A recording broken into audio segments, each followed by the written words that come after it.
Hello friends, welcome back to Sai's Head. இன்னைக்கு நம்ம வீடியோல தக்காளி பூண்டு சட்னியும் கார சட்னியும் எப்படி பண்றதுன்னு பார்க்கலாம் வாங்க. ஃபர்ஸ்ட் தக்காளி பூண்டு சட்னி எப்படி பண்றதுன்னு பார்க்கலாம். அதுக்கு 3 தக்காளி போல நான் எடுத்திருக்கேன். 4 வரமிளகாய், ஒரு 15 பல்லு போல பூண்டு எடுத்துக்கோங்க. தேவையான அளவு உப்பு. தாளிக்கிறதுக்கு கடுகு, உளுத்தம்பருப்பு, கருவேப்பிலை. இப்போ மிளகாய், பூண்டு, தக்காளி இதெல்லாம் அரைச்சி எடுத்து வச்சுக்கலாம்.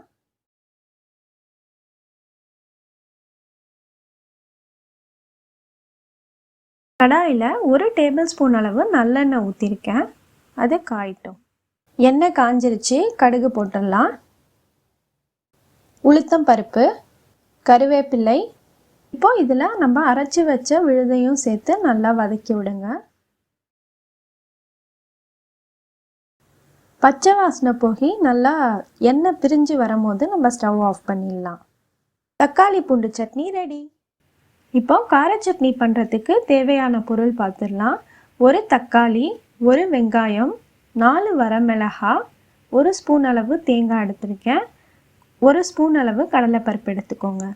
தேவையான அளவு உப்பு. தாளிக்கிறதுக்கு கடுகு, உளுத்தம்பருப்பு, கருவேப்பிலை. கடாயில் 1 ஸ்பூன் அளவு நல்லெண்ணெய் ஊற்றிருக்கேன், காயட்டும்.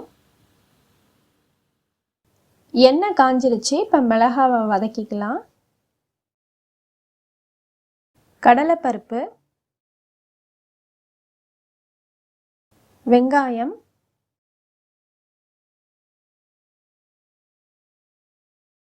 வெங்காயம் நல்லா வதங்கிருச்சு. இப்போ தக்காளி போட்டுடலாம். தேவையான அளவு உப்பு சேர்த்து நல்லா வதக்கிடுங்க. தக்காளியும் நல்லா வதங்கிருச்சு. இந்த டைமில் 1 ஸ்பூன் அளவு தேங்காய் போட்டு லைட்டாக வதக்கிடுங்க. வதக்கிட்டு ஸ்டவ் ஆஃப் பண்ணிடலாம்.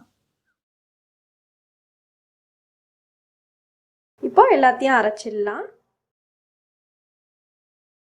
இப்போ கார சட்னிக்கு தாளிச்சிடலாம்.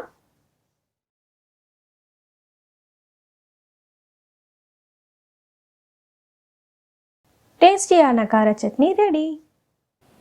உங்களுக்கு இந்த வீடியோ பிடிச்சிருந்ததுன்னா லைக் பண்ணுங்கள், ஷேர் பண்ணுங்கள். உங்களோட ஃபீட்பேக்ஸை கமெண்ட்ஸில் போடுங்க. நம்ம சேனலை மறக்காமல் சப்ஸ்கிரைப் பண்ணி பக்கத்தில் இருக்கிற பெல் ஐக்கானையும் ப்ரெஸ் பண்ணுங்கள்.